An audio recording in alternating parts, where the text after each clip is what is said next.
Good morning. Thanks for joining me. I'm Alene. I'm a jewelry designer. I have my studio here in Arizona. And today we're going to talk about fat fingers. And this is actually a Fat Finger Day part 2 because I did do one earlier in the year, but didn't go into as much depth as I'm going to do right now. And if you like my content, I'd appreciate it if you will follow me and subscribe and all of that stuff. I'm going to be doing more on some of the ways I design, but also a lot of it on gemstones because I work with a lot of different gemstones and I love the history and the myths and everything behind those. So that's where we're going today, is fat fingers. So first of all, I'm going to show you these rings. And obviously I don't usually wear them all at once, but I wanted to show them off. When I design rings, it's with the idea now that if you wanted to wear it today on this finger, you could, but tomorrow you wanted to wear it on this finger, it's set up so that it gives just enough give that it'll give you down, up and down like a size. Not any more than that. So that way, if you want to wear the same ring on the same finger every day and you're having some either a hormonal issue or the weather or the humidity, whatever the case may be, then you don't have to think about it. You just put it on and it fits. So I'm going to show you one by one how these are designed, first of all, so you can see. This one right here is, this is designed, as you can see, with the piece right here. I'm going to have to take these rings off because I'm not going to be able to maneuver while I'm doing this. There. Now, this is, you can see better. And you can see that has just enough little give to it. That's all you need. So if I want to wear it on this finger, it fits just fine. Now this one, if I wanted to stretch it out, I could get it onto this finger. Ooh, that's a little tight. This one's a little, probably only has, yeah, I think I can do it.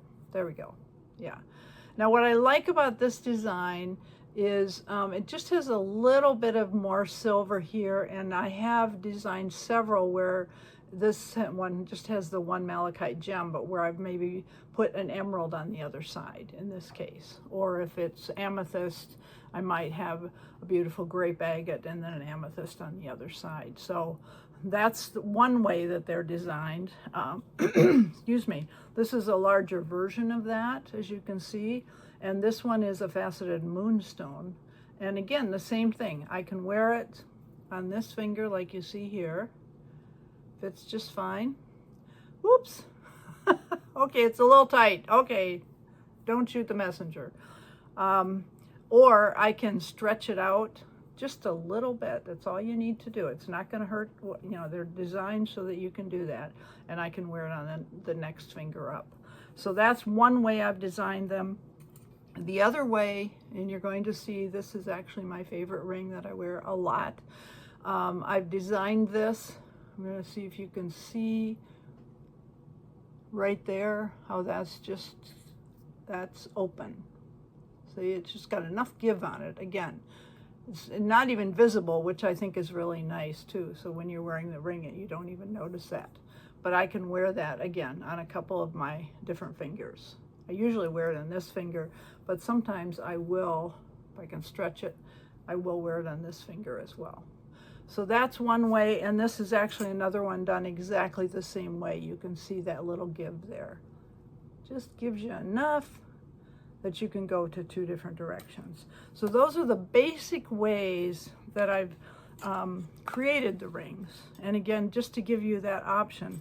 Now I want to show you, I'm going to take you down here and I'm going to just show you a couple of the metals that I use and how I start the whole process when I'm working. There, this should work.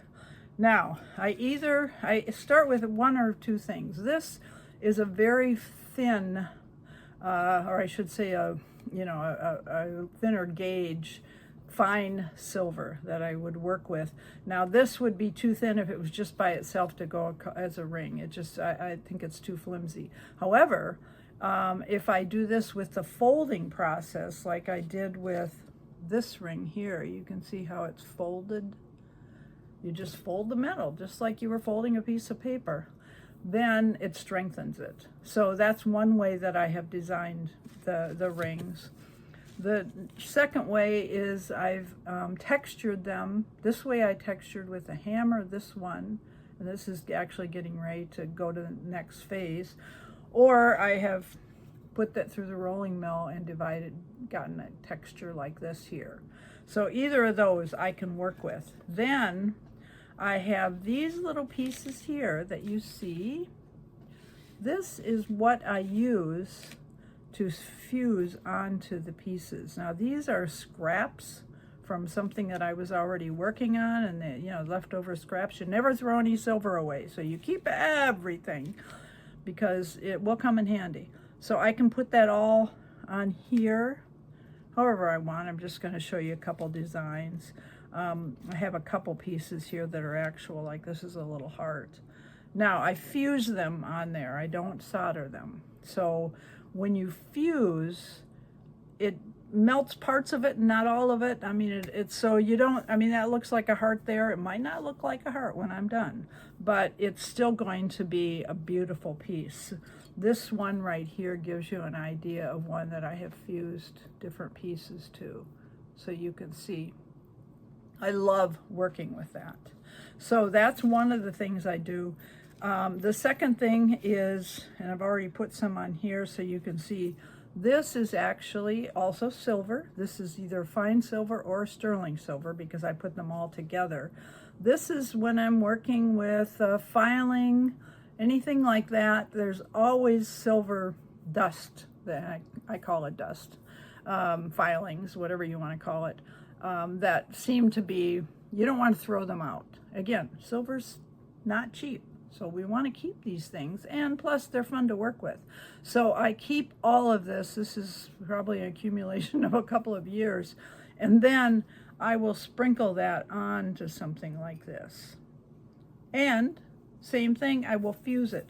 I'm going to show you that same ring again because this one you can really see where I've fuse some of that dust on there and how it sparkles. It just sparkles. I like it.